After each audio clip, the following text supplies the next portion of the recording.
Je vais parler à la première personne. C'est l'histoire d'Oswald Bellefontaine, qui est d'origine acadienne, de Chisécouk et Grand Désert. Et lors de l'attaque et notre progression vers Auty, après avoir passé bien sûr à Nizy-Buron, nous voici à Auty, où je suis cruellement blessé à la jambe et dans le dos, mais mes jours ne sont pas en danger. Et une dame est sortie de sa tranchée, et son petit garçon, qui avait 12 ans, et qui est venu m'apporter de l'eau, et très étonné que je parle français. Et j'ai expliqué pourquoi. Est arrivé un grand diable de SS avec un lugère à la main et a mis son arme contre ma tempe et j'ai senti le froid de l'acier sur ma tête. Ça a été une douleur fulgurante, puis ça a été le néant. Vous connaissez le parcours de mes collègues qui ont été enterrés d'abord sur la route de Cussy et ensuite à Bénirevier, les corps relevés.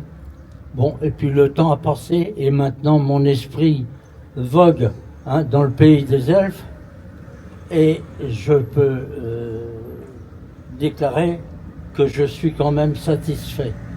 Satisfait parce que nous nous sommes débarrassés de tous de cette, du moins, régime absolument inhumain et détestable, malgré les nombreux morts et blessés. Et puis, le temps a passé, vous savez. Les voyages se sont concrétisés et je suis arrivé donc satisfait de voir le petit garçon que j'avais connu sortant de sa tranchée et m'apportant de l'eau, qu'il ait pu traverser l'Atlantique de nombreuses fois et d'apporter de la connaissance à toute ma famille. Donc il a connu mes neveux, mes nièces et ma sœur. Et il a pu raconter mes derniers instants de vie sur Terre.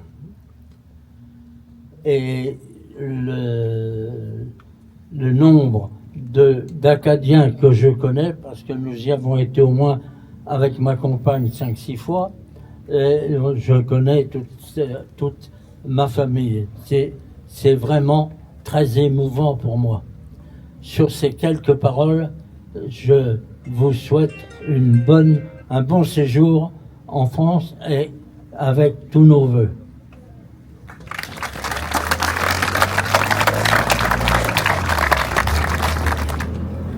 Ils ne vieilliront pas comme nous, qui leur avons survécu. Ils ne connaîtront jamais l'outrage, ni le poids des années. Quand viendra l'heure du crépuscule et celle de l'aurore, nous nous souviendrons d'eux.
Alors, je crois savoir que je suis malheureusement seul maintenant à pouvoir rencontrer les premiers soldats canadiens en tant que prisonniers et arrivant à l'abbaye d'Ardenne où nous étions.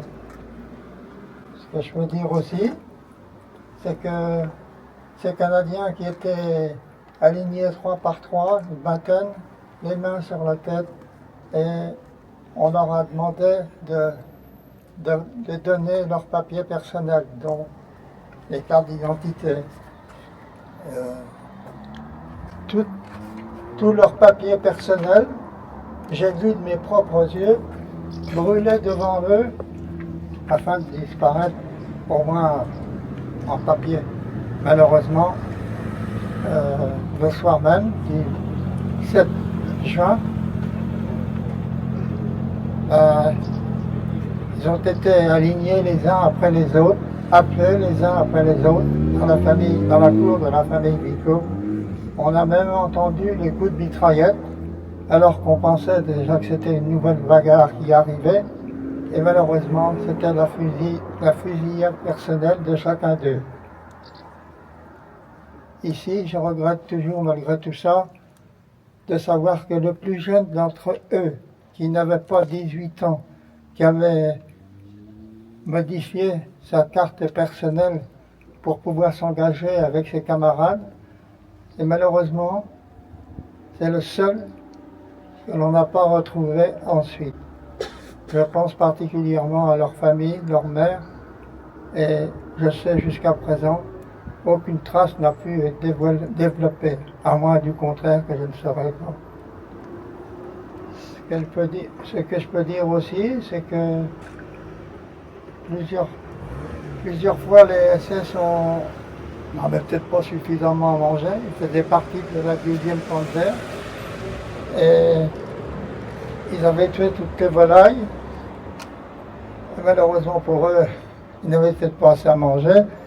En tout cas, ce que je peux dire, c'est que mon père a failli être fusillé pour une histoire toute bête, n'ayant plus de volailles parce que tué par les SS, il réclamait un seau d'œuf à mon père. Et celui-ci était malheureusement pas dans la possibilité de le faire puisqu'il n'y avait plus de volailles. Ça a été d'ailleurs le point de départ de notre famille vers la maladrerie. Et à ce moment-là, on se trouvait au calme, alors que la distance est très faible, je crois que c'est 1,5 km. Mais par contre, la nuit, j'ai encore une de mes sœurs qui pourrait témoigner d'une peur terrible qu'il y avait dans la plaine entre l'abbaye d'Ardenne et puis Auty. Et c'était un combat de chars d'assaut. Et malheureusement, nous étions logés dans une ancienne écurie. Et moi-même et d'autres, on hurlait parce qu'on croyait bien y passer. L'artillerie de marine visait, paraît-il, le camp d'aviation. Il était bien dans l'alignement, mais on entendait encore les départs, mais on entendait encore plus les arrivées, car je peux vous dire que les trous étaient énormes. Et ça faisait bouger beaucoup de choses. Quand elle me prend dans ses bras, elle me parle tout bas, je vois la vie en rose.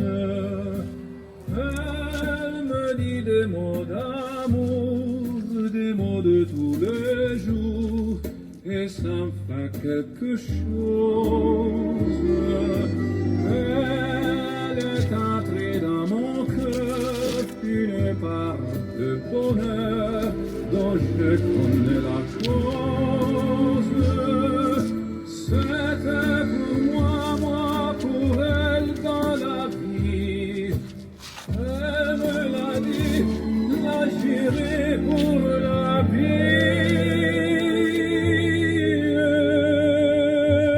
Et dès que je l'aperçois, alors je sens en moi mon cœur qui il me parle tout bas, je vois la vie en rose. Il me dit les mots d'amour,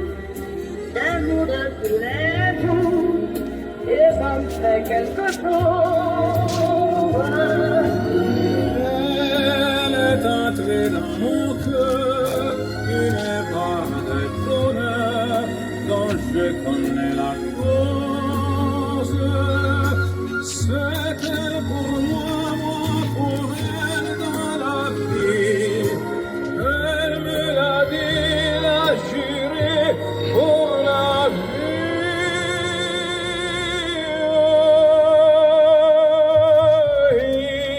Dès que je l'aperçois, alors je sens en moi mon cœur qui